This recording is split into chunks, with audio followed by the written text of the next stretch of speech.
کہ اللہ نے میرے رزق میں فراوانی کر دی ہے، اللہ نے میرے رزق کے دروازے کھولے۔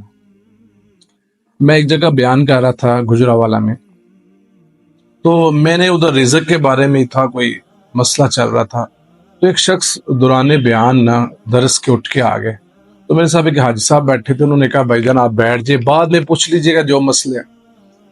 اس نے کہا میں نا مصر میں تھا اور میں دنیا کے مختلف ممالک میں سفر کر چکا ہوں، تو میں نے ایک دن دیکھا کہ ایک مصر میں تھا میں، تو وہاں ایک تاجر ہے جو جولری کا کام کرتے ہیں، سنیاروں کا کام کرتے تھے۔ انہوں نے ایک اپنا طریقہ کار رکھا ہوا تھا کہ جب ہم نے صبح دکان پہ آنا ہے تو سب سے پہلے ایک قرآن پاک کی آیت پڑھنی ہے اور دوسرا ایک حدیث پڑھنی ہے اور اس کے اوپر عمل کرنا ہے۔ جی اب انہوں نے کیا طریقہ کیا، ایک حدیث اور ایک قرآن پاک پڑھنا بھی اور اس پر عمل بھی کرنا۔ ایک دن یہ حدیث آگی نبی صلی اللہ علیہ وسلم کی کہ جوتا تولا کرے۔ اب دیکھے وہ سنار ہیں، وہ سونا تو نہیں زیادہ دے سکتے، لیکن وہ بزرگ نے کہا آج کے بعد اس دکان کے اوپر سونا بھی زیادہ دیا جائے گا، سونا بھی زیادہ جائے، سونا بھی زیادہ جائے۔ تو وہ ان کے دو بیٹے تھے، ساتھ کاروبار کرتے تھے، انہوں نے سوچا کہ ہم اپنے باپ سے کاروبار الگ کرتے ہیں، بابا جی ہیں بزرگ آدمی ہے تو ان کا تو ایک شوق ہے، تو کہتے ہیں ہم بھی سی کے رہے اپنے باپ سے کاروبار الگ کریں گے بات چیت کرتے ہیں۔ اسی میں ہمارے 6 ماہ گزر گئے، تو کہتے ہیں وہ بزرگ، وہ جو آدمی میرے پاس آیا مجھے بتا رہا تھا کہ انہوں نے اپنی 6 مہینے کی پروفٹ جو ہے نا وہ ٹوٹل کی ان کے 2 سال سے زیادہ پروفٹ، برکت آ گئی اس میں۔ جی دیکھیں سونا بھی زیادہ دے کہ اللہ اس کو بھی برکت دے۔ تو ہمارے قریب ایک شاپ کیپر تھے، وہ سبزی کی دکان تھی ان کی، آپ کو شاید جانتے ہوئے تھے، سلطان پورے میں ایک آدمی ہے، اس نے چھوٹی سی داڑھی رکھی ہے، وہ سبزی بیچتا ہے۔ تو میں کبھی سبزی لینے جاتا تو میں دیکھتا کہ ان کی سبزی سب سے پہلے سیل ہوتی ہے، اس لائن کے اندر کوئی میرے خیال سے کوئی 10 کے قریب سبزی کی دکانیں ہیں۔ دیکھیں آپ بھی کاروبار کرتے ہیں، لوگ بھی کاروبار کرتے ہیں، تو 10 دکانیں سبزی کی ہیں وہاں، لیکن اس شخص کی سبزی سب سے زیادہ بکتی ہے اور سب سے پہلے بکتی ہے، اس کی بکے گی تو دوسروں کی باری آئے گی۔ میں اس کے پیچھے تھا کہ کیا اس کے پاس فارمولا ہے کہ یہ، ایک دن میں نے دیکھا کہ وہ لوگوں سے تلخ کلامی سے بات کر، لیکن پھر بھی اس کے ساتھ اس کی دکان کے اوپر ہجوم ہے خواتین حضرات کا۔ میں تو پھر پڑھا رہا، میں نے ایک شخص سے پوچھا آپ ادھر سبزی کیوں خریدنے آتے ہیں، کیا مقصد ہے اس کا؟ تو اس نے پتا کیا کہا، انہوں نے کہا کہ یہ آلو مٹر ٹماٹر اگر کلو تول دیتا نا اس کے بعد ایک اور ڈال دیتا۔ میں نے کہا اس کو پتا ہے یا نہیں؟ اس سے میرے آقا صلی اللہ علیہ وسلم کا وہ فارمولا جو آپ صلی اللہ علیہ وسلم نے بتایا اس کو اپلائی کیا، اس کو پتا نہیں پتا بھی ہے یا نہیں، تو اللہ نے اس کے رزق میں کیسی کشادگی کیا۔ تو اس پورے علاقے میں سب سے پہلے اس کی سبزی بکتی ہے اور دوسری کوئی باری بات نہیں آتی۔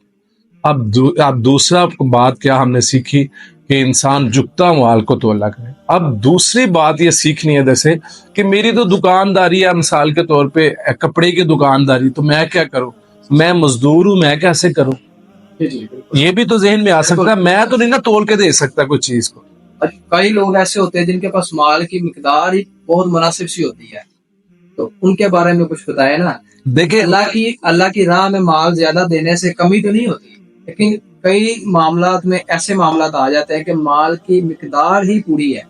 میں آپ کو بتانے لگا نا، دیکھیں یہ مقدار والی جو بات تھی نا، وہ جو بھی ہے نا، جو بھی ہے تو آپ نے اس میں زیادہ ہی دینا ہے۔ اگر آپ کوشش کریں اس کی، وہ یہ ایسے کر سکتے ہیں کہ بازار میں اگر 60 روپے کی بکری آپ 61 روپے کی دے سکتے ہیں اور آپ کہتے ہیں تھوڑا سا زیادہ میں دے، اور کوشش کریں اتنے میں ہی دے دے، ٹھیک ہے، یہ مال کی برکت ہے۔ اب دیکھیں دوسرا یہ کام ہے کہ ایک آدمی پلستر کرتا ہے، مستری ہے مثال کے طور، وہ کیسے مال، تو وہ تو نہیں تول کے۔ بہت اہم سوال ہے جو آپ نے کیا، اب ان کا کیا فرمائیے، کیا ہے اس کا جواب؟ ان کا یہ طریقہ کار ہے، دیکھیے انہوں نے کیسے مال کو کرنا ہے، انہوں نے کچھ ٹائم اللہ کو دینا، جو کارخانوں میں کام کرتے ہیں، فیکٹریز میں کام کرتے ہیں یا بزنس کچھ کرتے ہیں، انہوں نے کیسے رزق میں برکت لینا ہے۔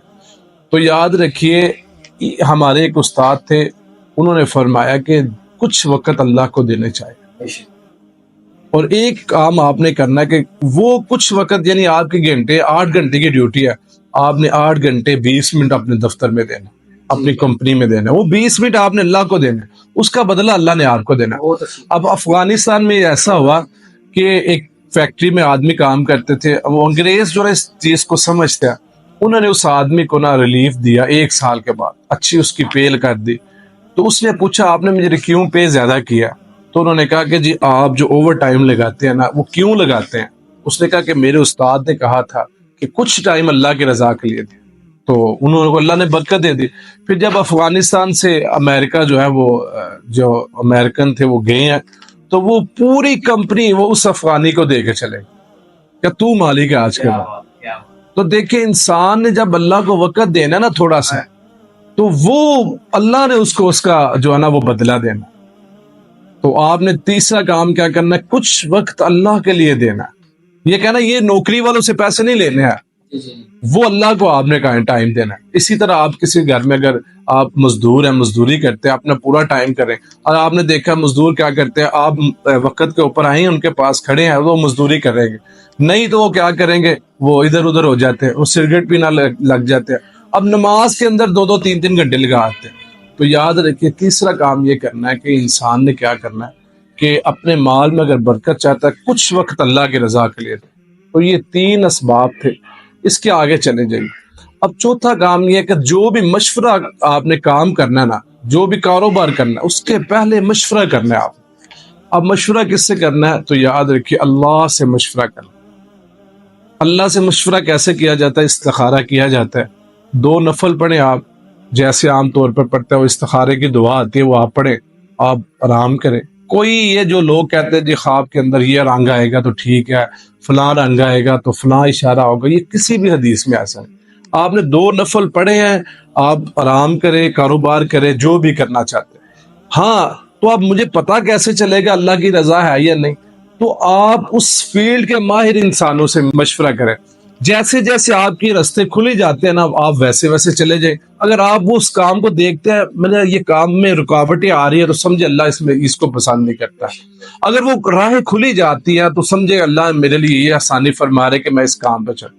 دوسرا, آپ نے اس فیلڈ کے ماہر انسان سے مشورہ کرنا. مثال کے طور پہ میں کپڑے کا تاجر ہوں, ٹھیک ہے, اور آپ نے دکان ڈالنی ہے جنرل اسٹور کی, اور آپ مجھ سے مشورہ لینے آ جاتے ہیں, تو میں کوئی اچھا مشورہ دے سکتا ہوں؟ نہیں. آپ نے کرنا ہے لوہے کا کام مثال کے طور پہ, تو آپ کسی مفتی کے پاس چلے جاتے ہیں کہ مجھے مشورہ دیں, تو وہ کیا مشورہ دے گا؟ ہاں, آپ کا میڈیا کا ایک چینل ہے یا آپ میڈیا کا کام کرتے ہیں, تو آپ کسی دوسرے ایسے انسان سے مشورہ لے جائیں جس کو اس کے بارے میں متعلق پتہ ہی نہیں ہے, تو آپ کو کیا مشورہ دے گا؟ اس لیے آپ اس فیلڈ کے ماہر انسان سے مشورہ کریں جو رہنمائی کر سکے, اچھے رہنے. تو اللہ سے مشورہ کرنا ہے, اور اس فیلڈ کے ماہر انسان سے مشورہ کریں گے تو آپ اس کاروبار میں انشاءاللہ ترقی ہے. تو یہ 4 اسباب ہم نے بیان کر دیے تھے. جی ناظرین, تو آج ہم نے رزق کے اسباب کے بارے میں جانا. کچھ اسباب جو ہیں ہمیں ہمارے محترم ساتھی جو ہیں مولانا شہاب انور صاحب, انہوں نے ہمیں کچھ اسباب کے بارے میں بتایا, اور وقت کی کمی ہونے کی وجہ سے ہم جو ہے وہ مکمل بات نہیں کر سکے, اور کچھ اسباب رہتے ہیں وہ انشاءاللہ ہم جو ہے اگلی ویڈیو میں ڈسکس کریں گے. تو تب تک کے لیے اپنا خیال رکھیے گا اور دعاؤں میں یاد رکھیے گا. خدا حافظ.